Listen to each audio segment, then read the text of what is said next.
प्रथम बीकॉम और प्रथम बीएससी की द्वितीय भाषा हिंदी कक्षा के लिए आप सबका स्वागत है। जिसे हम लोगों ने देखा था व्याकरण के अंतर्गत पिछले क्लासों में भूमिका के तौर पर कई विषयों के विचारों की चर्चा हमने की थी। यहाँ तक कि संज्ञा सर्वनाम आदि जो विकारी के भेद हैं इनसे भी परिचित हुए थे। इस सर्वनाम के भेदों के अंतर्गत पुरुष निश्चय अनिश्चय निज प्रश्न संबंध नामक जो भेद हैं 6 भेद हैं, इनसे संबंधित जानकारी भी हासिल कर चुके थे। उसके बाद आज परीक्षा की दृष्टि से नहीं है, फिर भी इनसे परिचित होना चाहिए हमें कुछ हद तक, इसलिए कि हम अपनी भाषा बोलते वक्त इसका इस्तेमाल करते हैं। बोलचाल की भाषा के संदर्भ में अथवा इस लिखते वक्त भी भाषा के संदर्भ में इसका प्रयोग किया जाता है। इसे कहते हैं सर्वनाम की रूपावली। सर्वनाम के रूपों में परिवर्तन होता है या परिवर्तन कारक प्रत्यय के कारण से यह परिवर्तन हुआ करता है। उदाहरण के लिए देखिए, सर्वनाम हमने देखा था मैं, तू, तुम, जो, सो, कोई, कुछ, कौन, क्या आदि सर्वनाम है। इनका रूप कारक प्रत्यय मिलने के बाद क्या होता है, इससे संबंधित कुछ चर्चा आज कर लेंगे। वहां देखिए, मैं जो सर्वनाम है, असल में मैं पुरुषवाचक सर्वनाम शब्द है, उत्तम पुरुष सर्वनाम शब्द है। इस पुरुषवाचक उत्तम पुरुष मैं को कारक प्रत्यय जोड़ने से क्या बनता है? कारक प्रत्यय यह है कर्ता, कर्मा, करना, संप्रदान, अपादान, संबंध, अधिकरण, संबोधन, ये 8 हिंदी के कारक हैं। और इन कारकों का जो प्रत्यय होता है, जैसे ने, को, से, का, के, की, में, पर, ये कारक प्रत्यय हैं हिंदी के। जैसे कन्नड़ में उ, अनु, इंदा, के, गे, अल्ली, वो इत्यादि कारक प्रत्यय हैं। वैसे हिंदी में ने, को, से, का, के, की, में, पर, वो, ये इस कारक प्रत्यय माने जाते हैं। मई को ज्यादा चिंतित होने की कोई जरूरत नहीं है, परीक्षा में यह नहीं है। मई को ने जोड़ने से क्या बनता है? मई का बहुवचन रूप है हम, मई प्लस ने महीने, हम प्लस ने हमने। वैसे मई प्लस को क्या बनता है? सर्वनाम की रूपावली के अंतर्गत ध्यान देने की बात है। मई प्लस को मुझे बनता है अथवा मुझको बनता है। हम प्लस को हमें अथवा हमको। मुझसे, मई प्लस से मुझसे अथवा मेरे द्वारा, हमसे अथवा हमारे द्वारा, मई प्लस के लिए मेरे लिए अथवा हमारे लिए, इस प्रकार का प्रयोग होता है। मुझसे, मई प्लस से मुझसे, हम प्लस से हमसे, मई प्लस का, मई प्लस के, मई प्लस की, मतलब मेरा, मेरे, मेरी, हमारा, हमारे, हमारे, मैं में, मुझ में, मैं पर, मुझ पर, हम में, हम पर, इस प्रकार का प्रयोग होता है। वैसे ही तू जो शब्द है, इसे सर्वनाम संबंधी शब्द है, इसे कारक प्रत्यय जोड़कर क्या बन? तूने, तुमने, तुझे, तुझको, तुम्हें, तुमको, तुझसे, तेरे द्वारा, तुमसे, तुम्हारे द्वारा, तेरे लिए, तुम्हारे लिए, तुझसे, तुमसे, तेरा, तेरे, तेरी, हमारा, तुम्हारा, तुम्हारे, तुम्हारी, तुम्हारे, तुझ में, तुझ पर, तुम में, तुम पर। इस प्रकार ये मध्यम पुरुष तू का प्रयोग है इस कारक प्रत्यय में मिलाने के संदर्भ में। वैसे ही वह, ने, उसने, वह प्लस को, उसको अथवा उसे, उससे, उसके लिए, उसके द्वारा, बहुवचन में उन्होंने, उनके लिए, उनको, उनसे, उनका, उनके, उनके, इस प्रकार। जो, सो के संदर्भ में भी देखिए, जो प्लस ने जिसने, जो प्लस ने जिन्होंने, जिसको, जिनको अथवा जिनको, जिन्हें, जिससे, ये सभी रूप होता है। इसके यह सर्वनाम की रूपावली है, इसके बारे में ज्यादा जानने की कोई जरूरत नहीं है। लेकिन इसके बाद आता है विकारी शब्द के अंतर्गत हमने देखा था संज्ञा, सर्वनाम। आज की कक्षा में इस विशेषण की चर्चा करूंगा। विशेषण जिसे विशेषता प्रकट करने वाला शब्द या विशेषता किसकी या विशेषता संज्ञा या सर्वनाम की। इसलिए विशेषण वह विकारी शब्द है जिससे संज्ञा या सर्वनाम की विशेषता का बोध होता है। विशेषण वह विकारी शब्द है जिससे संज्ञा या सर्वनाम की विशेषता का बोध होता है। उदाहरण के लिए कुछ वाक्य देख लेंगे। वहां देखिए, शरारती बच्चे खेल रहे हैं, काला घोड़ा दौड़ रहा है, बाग में कुछ फूल खिले हैं, मेरे पास 10 रुपये हैं, वह लड़का पढ़ रहा है, होशियार लड़का प्रथम आया, मोटी लड़की सड़क पर गिर पड़ी। ऐसे जो वाक्य हैं, इन वाक्यों में हम देखते हैं शरारत बच्चे खेल रहे हैं। वहां शरारत शब्द से जो बच्चे खेल रहे हैं, इन बच्चों की विशेषता का बोध शरारत शब्द से चलता है। इसलिए शरारती बच्चे खेल रहे हैं। इस वाक्य में शरारती विशेषता को प्रकट करने वाला शब्द है। काला घोड़ा दौड़ रहा है, घोड़ा संज्ञा है, कालापन उस घोड़े की विशेषता है, इसलिए काला घोड़ा दौड़ रहा है। इस वाक्य में यह गुणवाचक विशेषण के अंतर्गत आता है।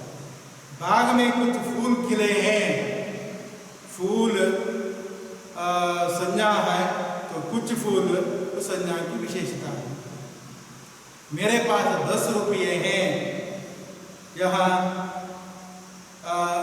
10 संख्यावाचक विशेषण है, संख्यावाचक विशेषण है। वह लड़का पढ़ रहा है, वह लड़का सार्वनामिक विशेषण के लिए यह एक उदाहरण है।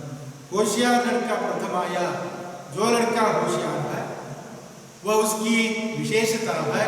लड़के की विशेषता होशियारीपन है, इसलिए होशियारी होना ही उस व्यक्ति की लड़के की विशेषता है, इसलिए यह भी विशेषण के उदाहरण है। इस प्रकार शरारती, काला, 10, होशियार आदि जो शब्द हैं, इन्हें हम विशेषता को प्रकट करने में प्रयोग करते हैं। इस प्रकार मोटी लड़की सड़क पर गिरी, इस वाक्य में देखिए लड़की की विशेषता मोटेपन से चलती है, इसलिए मोटी लड़की मोटी या विशेषता है, इसलिए विशेषता को प्रकट किया जाता है।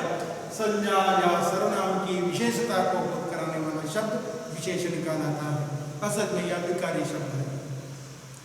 मीठा आम सभी को भाता है, इस वाक्य में भी देखिए मीठा आम सभी को अच्छा लगता है।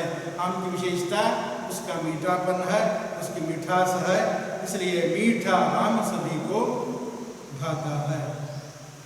यह ध्यान देने की बात है।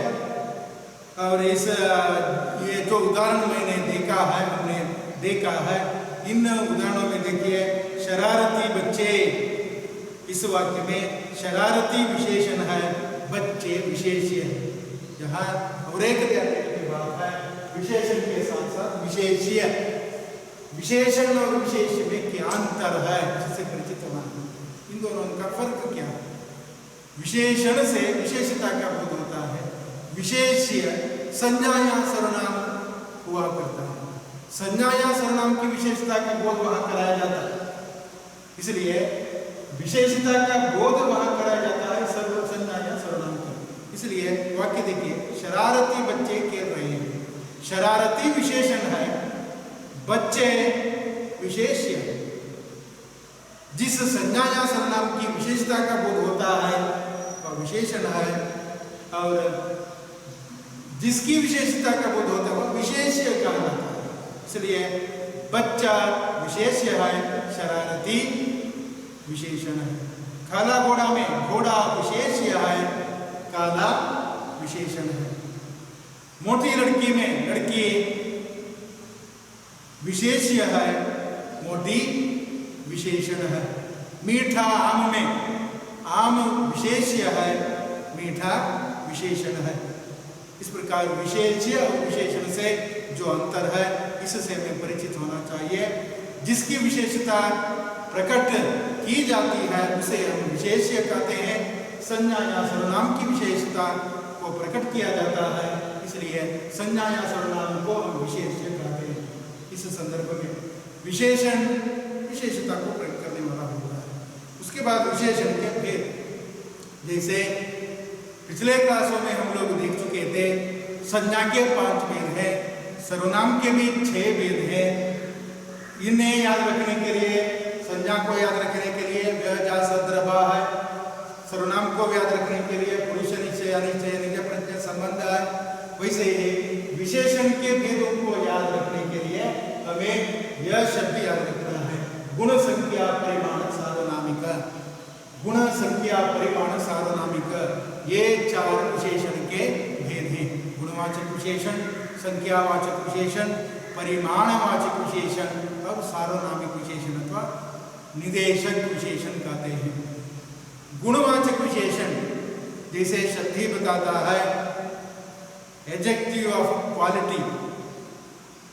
गुणवाचक विशेषण के लिए देखिए, जो शब्द संज्ञा या सर्वनाम शब्द के गुण दोष आदि का बोध कराता है, जो शब्द संज्ञा या सर्वनाम के गुण या दोष आदि का बोध कराता है, उसे हम गुणवाचक विशेषण कहते हैं। उदाहरण के लिए देखिए, राम भला लड़का है, राम भला लड़का है, वहाँ भलापन उसका गुण है। रमा आलसी लड़की है, इस वाक्य में देखिए, रमा आलसी लड़की है, वहाँ आलसी होना व्यक्ति का दोष माना जाता है, इसलिए रमा आलसी लड़की है तो आलसी दोष है, भला गुण है। सोनन ने हरी साड़ी पहनी है, हरी साड़ी, साड़ी का रंग है हरा, साड़ी का रंग है हरापन, इसलिए हरी साड़ी इसके लिए विशेषता है। मुझे ताजे फल पसंद है, ताजे फल पसंद है, फ्रेश जो फ्रूट्स है इसे मैं चाहता हूँ, इसके लिए ताजे, यह भी विशेषता है फ्रूट्स की, फूलों की, फलों की विशेषता है ताजापन। इस प्रकार भला, आलसी, हरी, ताजे, ये सभी गुणवाचक। वह सुंदर लड़का है, उस वक्त में लड़के की विशेषता उसके सुंदर शब्द से चलता है, इसलिए वह विशेषण है। ये सभी सुंदर, भला, आलसी, हरी, ताजे आदि इस गुणवाचक विशेषण के लिए उदाहरण है। उसके बाद आता है विशेषण का दूसरा भेद, वहाँ भी ध्यान देने की और कुछ बातें हैं। देखिए, गुणवाचक विशेषण में संज्ञा या सर्वनाम के निम्नलिखित विशेषताएं बताई गई है। देखिए, गुणवाचक के अंतर्गत सुंदर, कुशल, अच्छा, भला, ईमानदार, होशियार आदि इस गुणवाचक विशेषण को प्रकट करने वाले ये शब्द हैं। इन शब्दों को इस्तेमाल करने के द्वारा हम अपना काम चलाते हैं। नेक्स्ट, दोष के लिए देखिए, अयोग्य, लोभी, झूठा, बेईमान, बुरा, दुष्ट, कंजूस आदि आदमी के दोष माने जाते हैं, और ऐसे दोषों को व्यक्त करते वक्त भी हम ऐसे शब्दों का प्रयोग करते हैं, मतलब विशेषण शब्दों का प्रयोग करते हैं, इनसे भी हमें परिचित होना चाहिए। आकार का बोध भी कराया जाता है इस गुणवाचक विशेषण के संदर्भ में। वहाँ देखिए, छोटा, बड़ा, लंबा, गोल, चपटा, पतला, नाटा, मोटा आदि इस आकार को सूचित करने वाला शब्द है।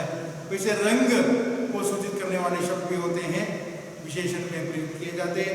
उनके लिए लाल, नीला, पीला, हरा, सफेद, काला, सुनहरा आदि रंगवाची शब्द है, और ये विशेषण को व्यक्त करते वक्त हम ऐसे शब्दों का इस्तेमाल करते हैं। स्वाद को व्यक्त करते वक्त विशेषण शब्दों का प्रयोग किया जाता है। उदाहरण के लिए देखिए, खट्टा, मीठा, कड़वा, चटपटा, नमकीन आदि। खट्टा, मीठा, कड़वा, नमकीन, चटपटा इत्यादि इस स्वाद को व्यक्त करने वाले विशेषण के लिए उदाहरण है। वैसे काल को व्यक्त करने के लिए कुछ विशेषण शब्दों का प्रयोग किया जाता है।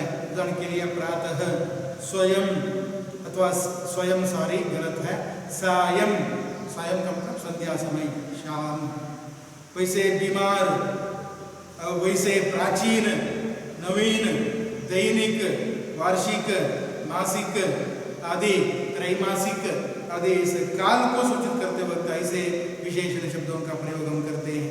अवस्था को सूचित करते वक्त भी, अवस्था की सूचना देते वक्त भी हम ऐसे विशेषण शब्दों का प्रयोग करते हैं। जैसे देखिए, कमजोर लड़का, बीमार आदमी, स्वस्थ पुरुष, स्वस्थ लड़के, स्वस्थ औरत, रोगी, निरोग, युवा आदि अवस्था को व्यक्त करने वाला विशेषण शब्द है।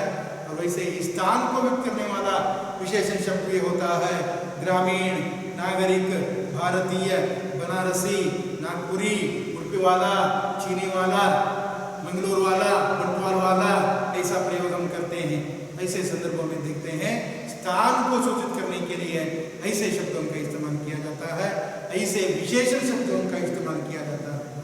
दिशा सूचक विशेषण शब्द, दिशा को सूचित करने वाला पूर्वी, पश्चिमी, उत्तरी, दक्षिणी, पाश्चात्य, पौरात्य इत्यादि शब्द इस दिशावाची विशेषण शब्द। इस प्रकार गुणवाचक विशेषण से हम परिचित हुए। यहाँ डेफिनेशन मतलब परिभाषा और उसके भेद और उसके एक एक उदाहरण आपके लिए परीक्षा की दृष्टि से चाहिए। उसे छोड़कर बाकी बड़ा चढ़ाकर वर्णन करने की कोई जरूरत नहीं होती है, जान खाने की कोई जरूरत नहीं होती।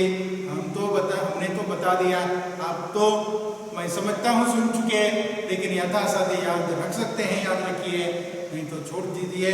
लेकिन जितना चाहिए उतना याद रखिए, उतना तो अवश्य चाहिए। परिभाषा और उसके लिए परिभाषा, भेद, उसके एक एक उदाहरण। गुणवाचक, संख्यावाचक, परिमाणवाचक और सार्वनामिक विशेषण के 4 भेद हैं।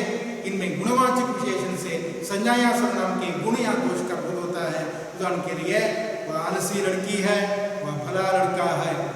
और उसके बाद संख्यावाचक विशेषण, जैसे शब्द ही सुनाता है, संख्यावाचक विशेषण, संख्या, संज्ञा या सर्वनाम की संख्या का बोध कराने वाला विशेषण संख्यावाचक विशेषण कहलाता है। संज्ञा सर्वनाम की संख्या का बोध कराने वाला विशेषण। 4 घोड़े दौड़ रहे हैं, मैंने कुछ खिलौने खरीदे, सब बच्चे शोर मचा रहे हैं। ऐसे वाक्यों में 4, कुछ, 40 बच्चे हैं। आपकी कक्षा में 40 बच्चे हैं। ऐसे वाक्य में हम देखते हैं संख्यावाचक विशेषण है, सब बच्चे शोर मचा रहे हैं। वहां भी हम देखते हैं 40 जो बच्चे संख्यावाचक है, सब बच्चे संख्यावाचक हैं। 4 घोड़े दौड़ते हैं, तो ऐसे वाक्यों में भी 4 संख्यावाचक है, इसलिए संख्यावाचक विशेषण के उदाहरण है। तो इसमें भी निश्चित संख्यावाचक एक होता है, अनिश्चित संख्यावाचक एक होता है।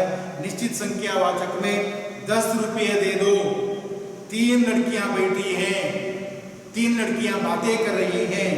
ऐसे वाक्यों में निश्चित संख्या का बोध होता है। अनिश्चित संख्यावाचक विशेषण में कुछ बच्चे बोलते हैं, कुछ बच्चे चुप रहते हैं, कुछ बच्चे आपस में बातचीत कर रहे हैं, सब विद्यार्थी हंस रहे हैं, कुछ विद्यार्थी हंस रहे हैं। अनिश्चय है, अनिश्चित है, इसलिए इस प्रकार के प्रयोग को हम देखते हैं। इसके बाद आता है विशेषण का तीसरा भेद, परिमाणवाचक विशेषण।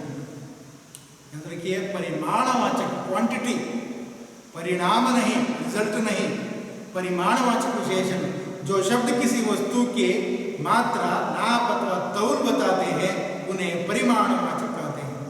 जिस शब्द से मात्रा, तौल अथवा नाप का प्रयोग होता है उसे हम परिमाणवाचक कहते हैं। उदाहरण के लिए, 2 लीटर दूध लाओ, 2 लीटर दूध, 1 किलो चावल।